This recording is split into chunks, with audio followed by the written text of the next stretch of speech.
Assalamualaikum warahmatullahi wabarakatuh. Jumpa lagi bersama saya Wildan Copa Albukhori di catatan pejabat. Catatan pejabat kali ini tidak akan membahas hal-hal yang sebelumnya saya catat, cuman ingin menanggapi satu hal fenomena. Sebenarnya fenomena ini udah lama, cuman ada beberapa orang yang nge-DM untuk membahas ini. Katanya, Mas Wildan atau Bang Wildan, gimana pendapat Bang Wildan tentang kata-kata yang disampaikan oleh satu public figure ini, katanya kan. Menurut Bang Wildan gimana ya? Kan waktu itu kan udah ditanggapi ya masalah satu ustadz dan itu masuk akal sekali ya kan. Cuman ini gue nanggapin versi gue sendiri, mau diterima syukur, gak diterima ya apa-apa, gak apa-apa. Tapi kalau ini ada sumber kebaikannya, itu bisa kalian aminkan. Semoga menjadi ladang pahala buat gue sebagai penyampai kepada kalian semua. Amin ya Allah ya Rabbal alamin.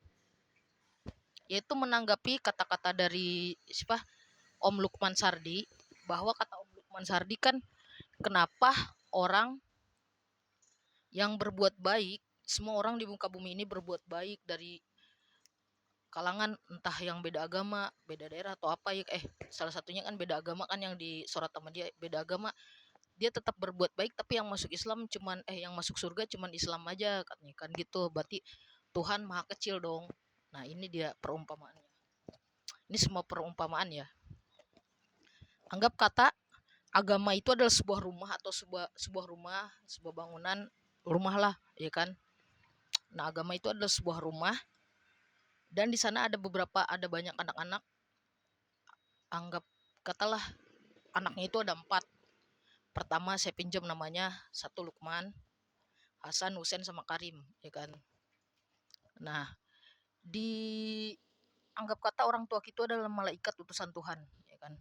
Emang kan orang tua termasuk ibu itu adalah malaikat di dunia kan, malaikat utusan Tuhan di dunia, ya kan.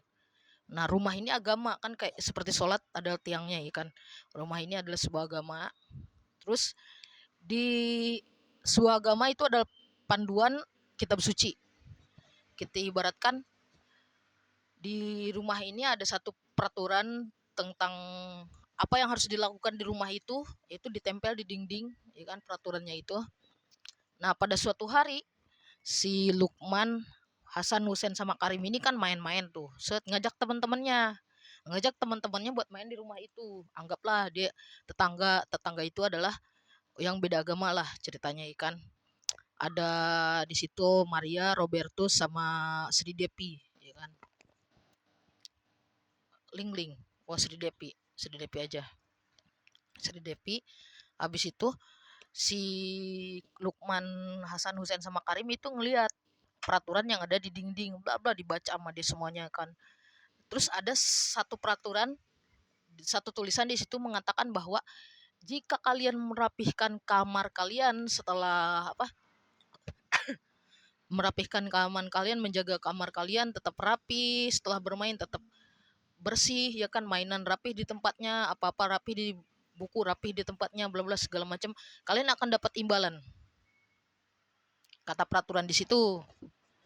Setelah main, Sri Devi ikut main, ya, Robertus ikut main, Maria ikut main, Karim, Hasan, Hussein, bla bla bla.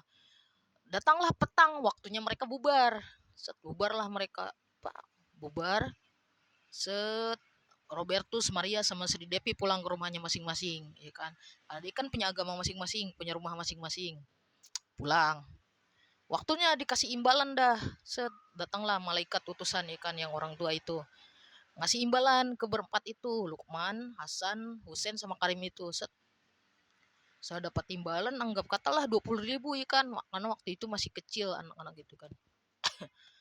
Yang namanya Lukman itu bertanya ke si Karim, Karim, kok kita tadi kan ngerapiin itu bareng-bareng Robertus, bareng-bareng Maria, bareng-bareng si Depi, ya kan.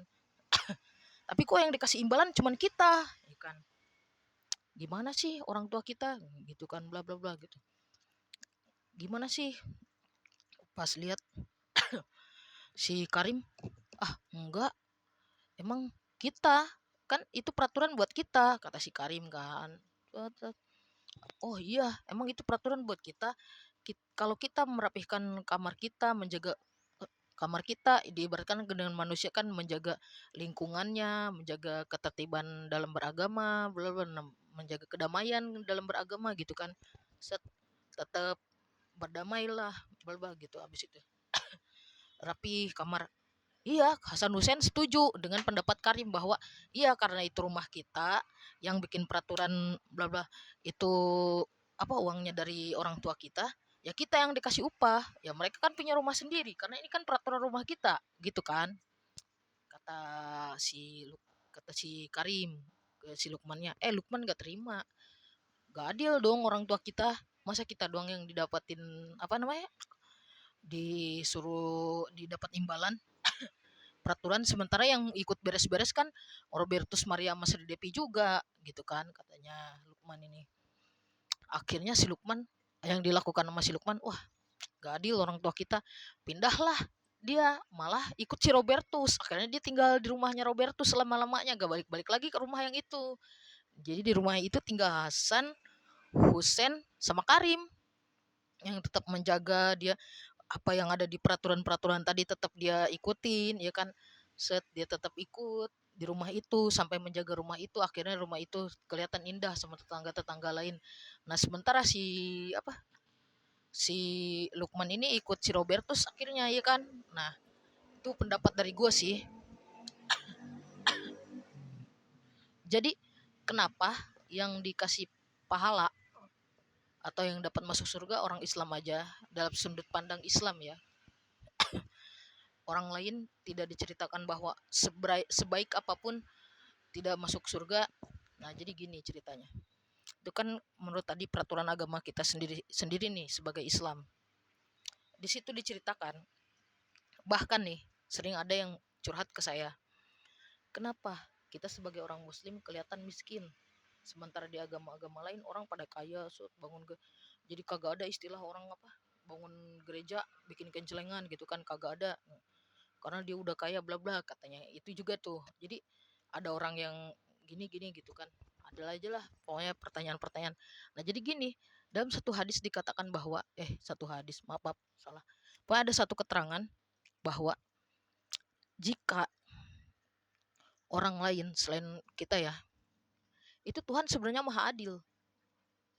Maha adil kenapa? Karena ketika orang lain yang tidak percaya, tidak mengimani dia, tidak meyakini kebenarannya dia, misalnya tidak bersahadat lah bla bla bla segala macam, dia tetap kasih kehidupan, kasih pahala, balasannya langsung di akhirat. Nah ketika kita berbuat baik itu apa namanya, terus berbuat baik, balasannya double. Kadang di akhir di dunia dikasih di-spill dikit-dikit, ya kan. Kayak kita dikasih apa namanya, ngasih 1.000 ke orang, ntar kita dapat 20.000 kayak gitu dah. Itu kan, itu adalah ajaran agama kita. Selain itu kita juga dapat balasan ntar di surga. Jadi ketika orang berbuat baik, sebenarnya Tuhan tuh maha adil. Cuman ketika yang tidak mengimani dia, dia kasih balasannya ketika di dunia, dikasih kekayaan, dikasih kenyamanan, ketentraman hidup, ya kan. Seperti Om Lukman sekarang mungkin udah tentram dengan rumah barunya, ya kan. Udah lihat, ya kan, ketentraman dengan rumah barunya bla bla gitu lah. Harta melimpah, job-job banyak. Nah, terus kita di sini yang muslim itu dijanjikan oleh Allah bahwa tidak cuman mendapatkan pahala di surga, di dunia kadang-kadang dibikin telat. Bahkan kata Koh Denis, kita digeprek dulu, ya kan, digeprek-geprek dulu sebelum kita diangkat derajatnya kayak gitu. Kita diajarkan sabar, diajarkan syukur dalam dunia, bersabar, bersyukur, ya kan. Karena sebenarnya kalau Om Lukman nih ya main-main ke Timur Tengah, di pedagang-pedagang itu ada kata-kata, gue lupa lagi waktu itu, gue inget yang waktu itu. Jadi di situ dibilang, bagaimana aku takut akan kemiskinan sementara aku adalah hamba dari yang maha kaya. Nah yang versi bahasa Arabnya gue lupa lagi. Nah itu dia. Jadi kita itu diajarin sabar dan syukur, Om Lukman, ya kan. Jadi kalau sebenarnya Tuhan maha adil, Om Lukman dikasih berbuat di rumah barunya, berbuat baik, dikasih sama Tuhan langsung di dunia. Nah, sementara kita kadang untuk jadi di kita selain apa? Selain di dunia dikasih juga dikit-dikit, ntar di akhirat kita dijanjikan yang namanya surga, ya kan? Yang namanya syafaat dari Nabi Muhammad. Nah, kayak gitu. Jadi penjelasan dari saya Om Lukman. Ya kan sebenarnya Tuhan Maha Adil, Tuhan Maha Besar. Apa yang dikatakan Om Lukman mungkin waktu itu Om Lukman lagi apa namanya? Lagi pernah ada di posisi saya juga pernah merasa seperti itu bahwa wah Tuhan kok gak adil ya sama saya, orang pacaran sama non muslim sampai nikah sampai bahagia kok saya enggak. Saya pernah berpikiran kayak gitu. Akhirnya Tuhan menegur saya lewat ayat-ayatnya waktu itu surat at-toha bahwa Tuhan membikinkan kita satu agama. Satu dunia itu satu agama bisa, satu dunia ini satu kayak semua bisa, cuman tidak ada keberagaman jika itu terjadi kata Tuhan, ya kan. Udahlah, cukup sekian dari saya karena sebentar lagi ini menginjakkan zuhur, ya kan, menginjak ke waktu zuhur. Cukup sekian dari saya, semoga apa yang saya sampaikan itu bisa menjadi jawaban atas semua pertanyaan-pertanyaan kawan-kawan semuanya.